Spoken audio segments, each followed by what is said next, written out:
nossos procedimentos de jurisdição contenciosa, parte 7, não se perca, nós estamos já na parte 7, 257 slides já se foi. Vai até 350 slides, né? Estamos aqui, mas o importante não é o tamanho da aula, o importante é você aprender. Vamos então para o nosso uso capião familiar, conjugal ou pró-moradia. A nossa reforma do Código de Processo Civil, que inseriu o artigo 1240-A, né? Que é o uso capião familiar. É aquele que exercer por 2 anos ininterruptamente, sem oposição, posse direta. Ou seja, nós vimos que nas últimas aulas falamos sobre o uso capião urbano, prolabore urbano e o prolabore rural. Quando eu falei do prolabore urbano, eu dizia que no prolabore urbano eu tinha que ter 5 anos, né? Aqui no familiar eu preciso ter apenas 2 anos. 2 anos para que ele, sem oposição, ele não sofreu nenhuma ação de reintegração de posse, né?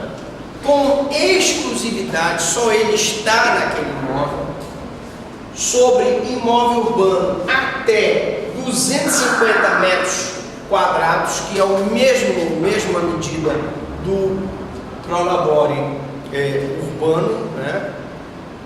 Cuja propriedade, vamos fazer a correção, embora a lei tenha dito divida, né?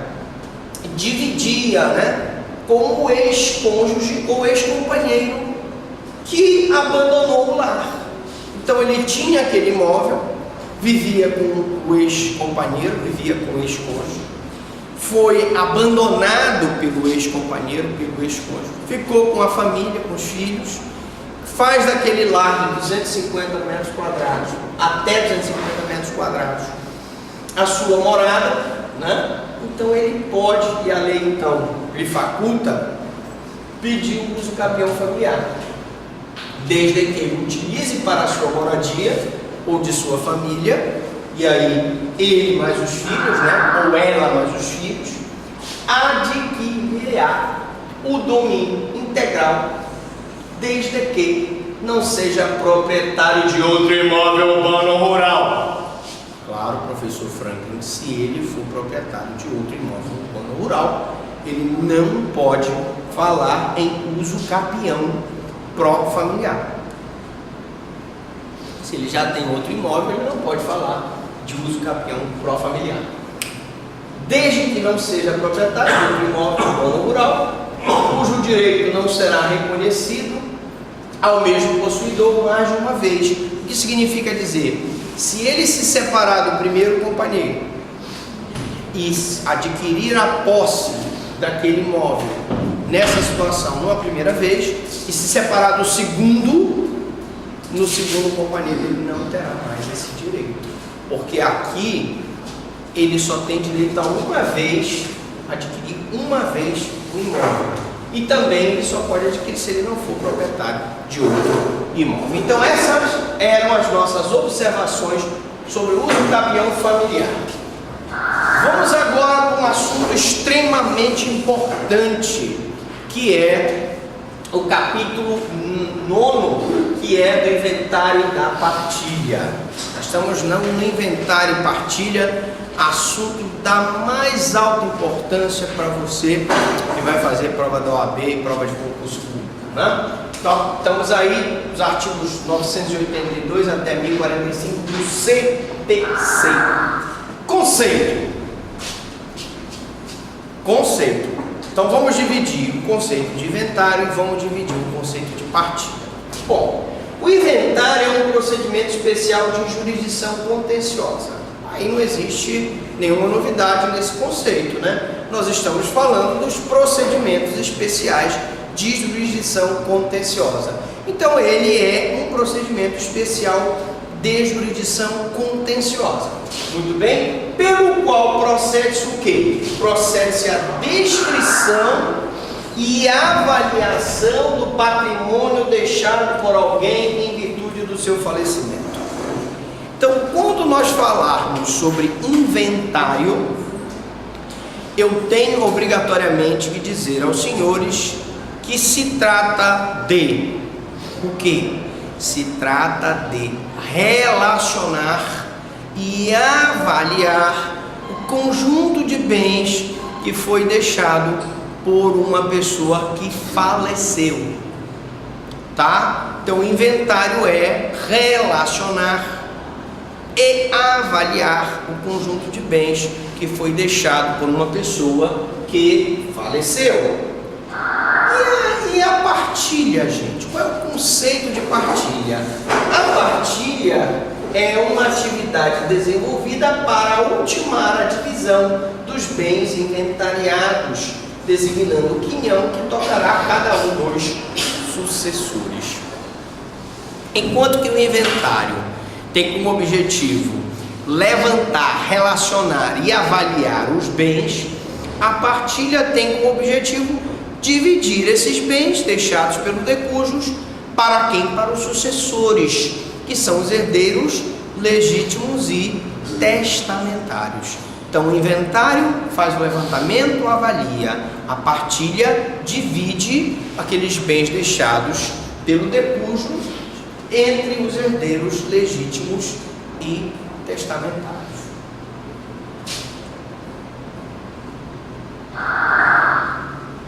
Classificação da sucessão. Senhores, muita gente pensa que a sucessão ela só se dá depois da morte. A sucessão ela pode ser, quanto à causa, intervivos, que é a sucessão entre pessoas vivas. Quando eu compro um imóvel, ou quando eu vendo um imóvel, eu tenho uma sucessão intervivos. Porque aquela pessoa que adquiriu o meu imóvel vai ser meu sucessor daquele imóvel. Eu vou ter também o contrato de doação. Se eu doar um bem para uma outra pessoa, eu tenho uma sucessão intervivos. Aquele bem, ele vai ser daquela outra pessoa. Causa mortes. Eu tenho a sucessão que decorre do fato jurídico morte. Uma pessoa morre, consequentemente, ela vai suceder aquela pessoa na morte. Isso aí é uma sucessão causa morte. Uma pessoa morreu e vai deixar o cônjuge sobrevivente, vai deixar os herdeiros, que são os descendentes, pode deixar ascendentes como herdeiros, e aqueles bens terão que ser adquiridos por outras pessoas. Classificação da sucessão. Não se percam. Para as pessoas que estão chegando atrasadas, já que a hora aqui está caminhando, o relógio não para. Você que chegou atrasado, estamos vendo inventário e partilha. Não se perca, tá? Lembrando que essa aula é ao vivo e a cores, então perdeu o início. Vamos lá. Classificação da sucessão. Estamos exatamente aqui na classificação da sucessão. Quanto à origem, ela pode ser legítima, em que tem os sucessores indicados como herdeiros na lei civil, e aí os herdeiros legítimos são o cônjuge sobrevivente, os descendentes, os ascendentes, o cônjuge sobrevivente e os parentes até o 4º grau em nível colateral. Vamos repetir? Os herdeiros legítimos são aqueles indicados na lei, são os descendentes, os ascendentes, né? O cônjuge sobrevivente e os parentes até o 4º grau a nível colateral. Beleza? Eu também tenho a sucessão testamentária, sucessores indicados em testamento. Então o cidadão morreu, deixou um imóvel para o caseiro, deixou a fazenda para o caseiro. Afinal, o caseiro tratava tão bem daquela fazenda que ele disse: não, vou deixar para o meu caseiro. Para o meu motorista eu vou deixar um apartamento. Deixou um apartamento. E aí essas pessoas não são, evidentemente, herdeiros legítimos, mas são herdeiros testamentários, porque o de cujos deixou aqueles bens para aquelas pessoas. Só como esclarecimento, no direito brasileiro, os animais não podem herdar, tá? Então eu não posso deixar, por exemplo, obrigado, eu não posso deixar uma herança para o meu cachorro, para o meu gato.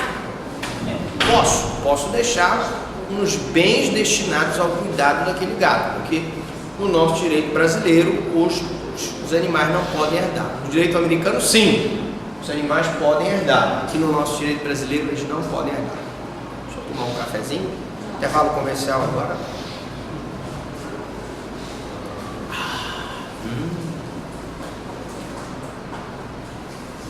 Quer um pouquinho? Eu lamento, já está babado. Vamos lá. Bom, aqui. Então vamos continuar. Título universal, refere-se à universalidade de bens da herança. E aí vai entrar carro, fazenda, fábrica, apartamento, casa, moto, avião, barco, etc. Tá? Então eu tenho uma universalidade. E também eu tenho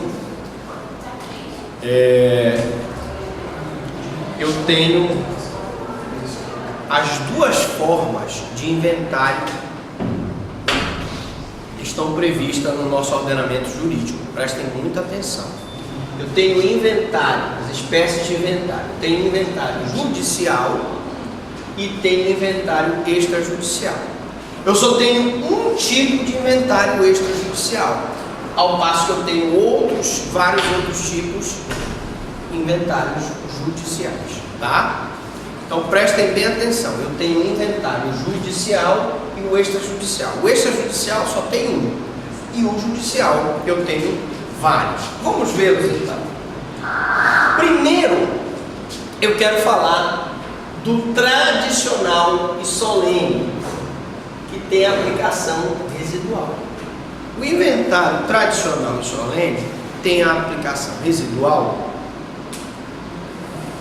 pelo que eu vou explicar aqui, preste atenção. Eu tenho o tradicional e solene e eu tenho um arrolamento sumário, que é uma forma de você fazer o levantamento daqueles bens deixados pelo recujo, fazer a avaliação daqueles bens e, ao fazer a avaliação daqueles bens, fazer o inventário. Se as pessoas forem herdeiros maiores e capazes, eles não precisam fazer nem o judicial tradicional e solene, nem o arrolamento sumário, se eles forem maiores e capazes. E a partilha for amigável, todos os herdeiros concordarem com aqueles bens, concordarem com aquela divisão, for amigavelmente, eu não tenho por que fazer o inventário judicial. Vamos já ver isso, de qualquer valor. Então, em arrolamento sumário, tenho bens de qualquer valor, podem ser um inventário de uma pessoa riquíssima ou pode ser o inventário de uma pessoa paupérrima. Mas, se os herdeiros forem maiores e a partilha for amigável, todos os irmãos concordarem com a divisão daquele bem, eu posso fazer esse arrolamento sumário. Mas eu não o farei, porque essa figura do arrolamento sumário, ela perdeu o sentido com o advento do inventário extrajudicial. Hoje, senhores, intervalo para eu tomar um cafezinho.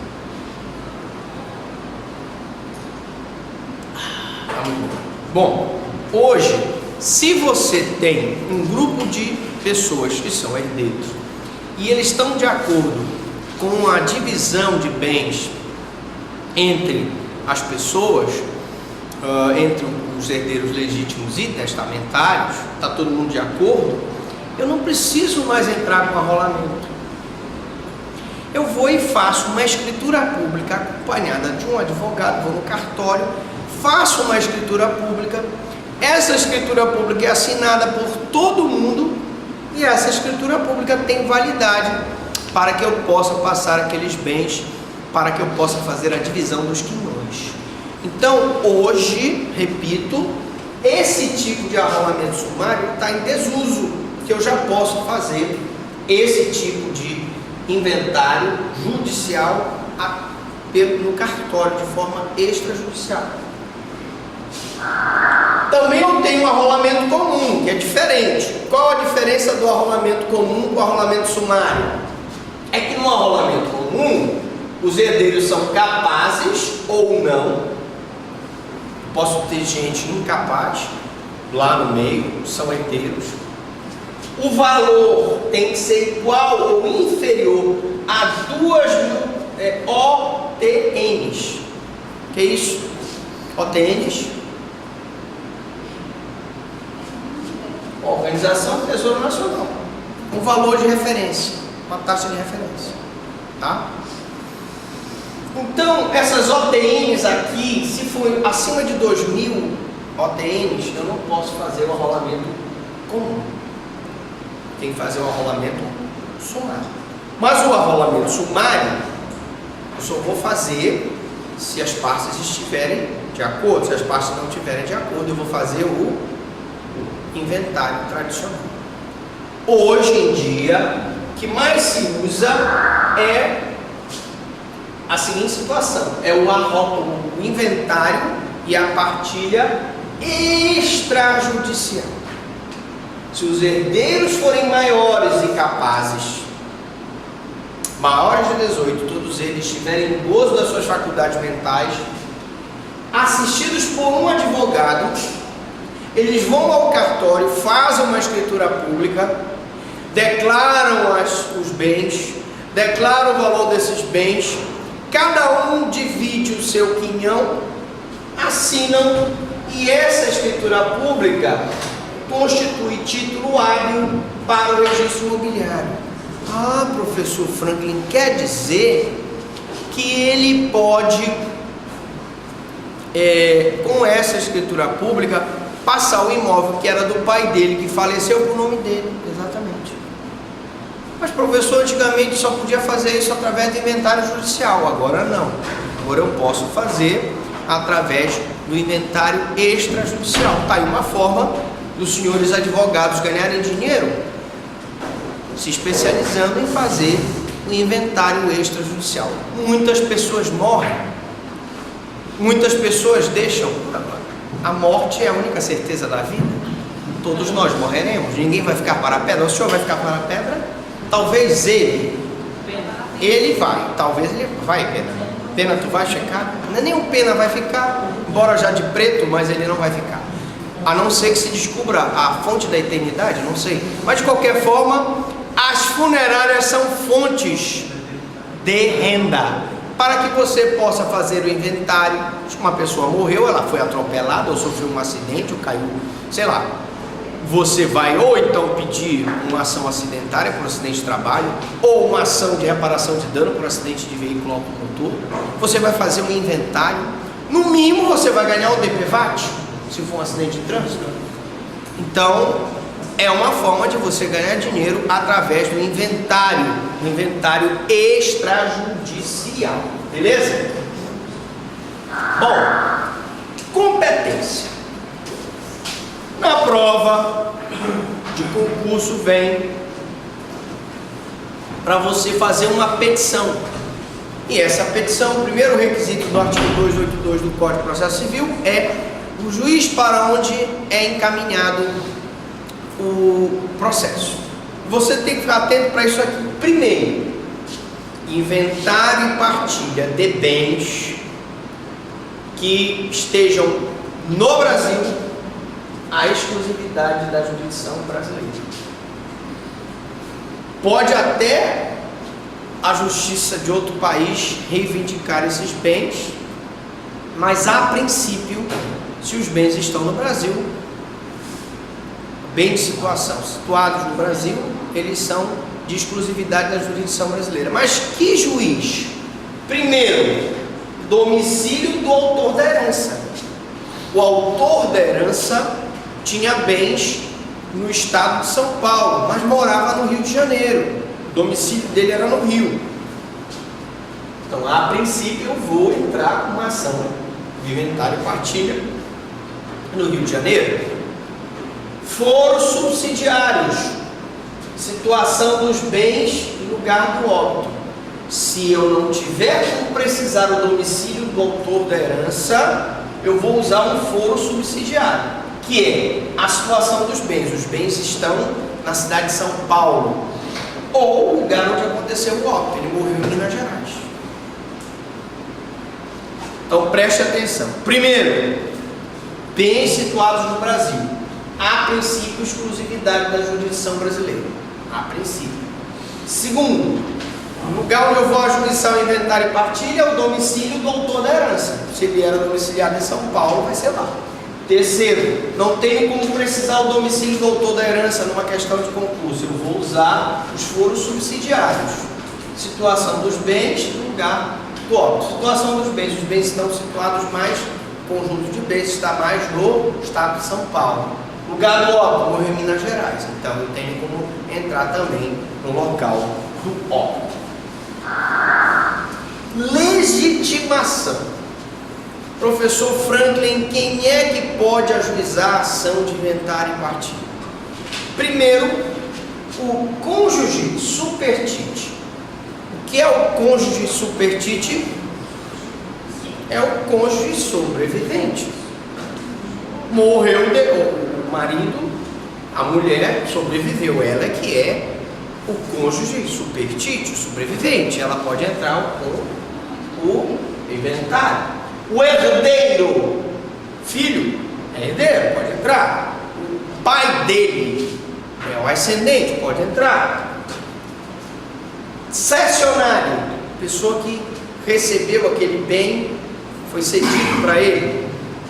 Credor, o decujus deixou várias dívidas, eu tenho vários credores, eles podem entrar com o inventário. Administrador da massa falida, antes de falecer, era um cidadão que faliu, existe uma massa falida, existe um administrador, ele falece, o administrador da massa falida tem legitimidade para ingressar com o inventário.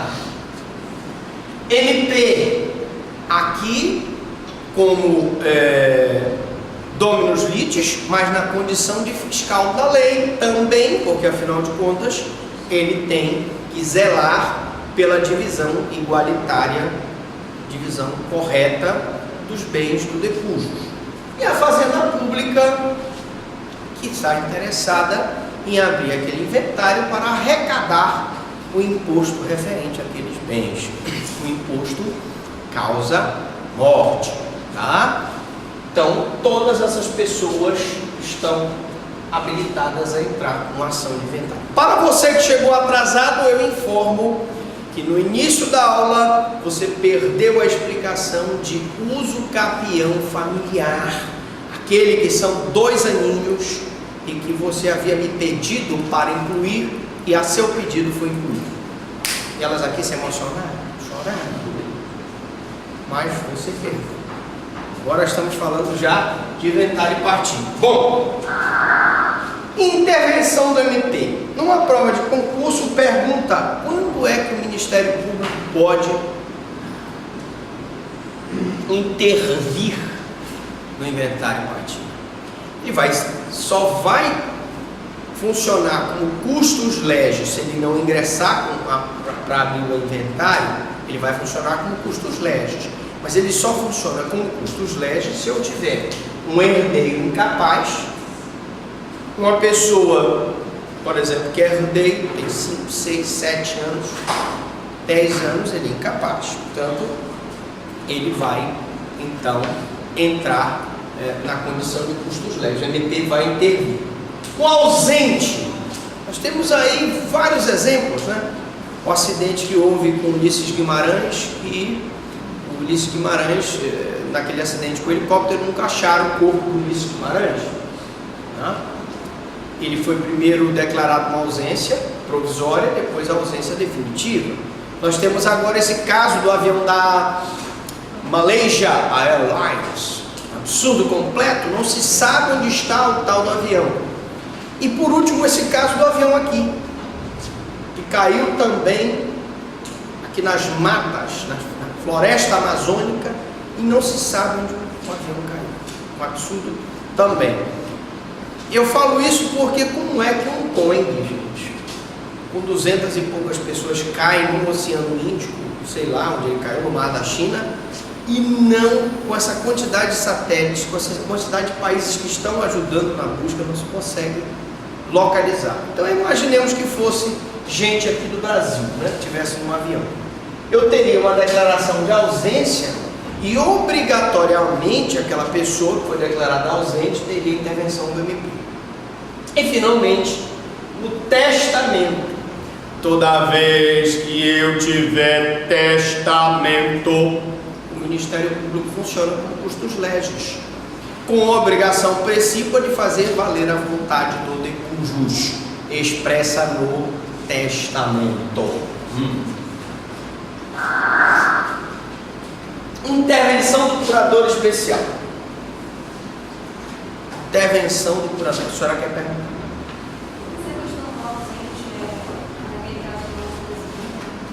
A questão do ausente é aquele caso de morte presumível. Você não encontra o corpo, você não localiza a aeronave, você não localiza o barco, mas primeiro se abre o que nós chamamos de sucessão provisória e depois nós temos a abertura de sucessão definitiva. E a partir daquele momento ele é declarado, ele é presumido morto. O fato de ele ser presumido morto, suponhamos que ele seja encontrado depois, né? Nós tivemos uma história, não sei se vocês sabem, de um soldado japonês que ficou numa daquelas ilhas, no arquipélago, lá na Oceania, e só foi encontrado agora, há poucos anos. E ele ainda pensava, inclusive, que a guerra continuava entre os Estados Unidos e o Japão. E ele chegou a atacar pessoas que chegavam lá naquela ilha. Ora, ele foi há muitos anos, aconteceu em 45, ele foi há muitos anos declarado definitivamente morto. E agora ele aparece vivo. Isso tem uma repercussão civil, não é isso? Mas o fato é que as pessoas que são ausentes são declaradas primeiro temporariamente, depois definitivamente, né, ausentes. Muito bem. Intervenção do curador especial. Quando é que eu vou ter um curador especial no processo de inventário e partilha? Primeiro, quando eu estiver ausente. Pessoas que desapareceram, se deixar vestígio, não se encontram mais. Houve primeiro uma abertura de sucessão provisória, depois eu vou ter a abertura de sucessão definitiva. O incapaz, aquele inteiramente incapaz de entender o caráter ou administrar os seus bens por causa de menoridade, ou se concorrer na partilha com o seu representante. Então, o incapaz aqui, ele só exigirá um curador especial se na divisão dos quinhões ele estiver concorrendo com o seu representante legal. Como assim, professor? Explique. Imaginemos a seguinte situação. Nós tivemos um caso em São Sebastião da Boa Vista, na Ilha do Marajó, e que uma moça, que era mãe solteira, tinha 2 filhos, ela foi presa injustamente. E ela se suicidou dentro da penitenciária, se matou com a própria calcinha. Bom, o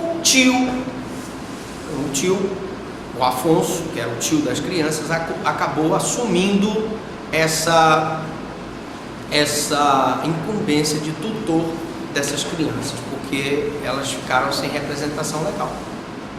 E evidentemente que os bens da falecida, quando se abriu, né, o inventário e partilha deles, os filhos dela concorreram com ele, por conta da questão das coisas que ela havia legado, através ele era legatário, né? Ela deu algumas coisas para ele. Quando eu tenho uma concorrência de incapaz com o tutor, ou curatelado com o curador, ou as crianças que estão sob a guarda de fato com o guardião, eu vou ter a necessidade de um curador especial. Então, tutelado com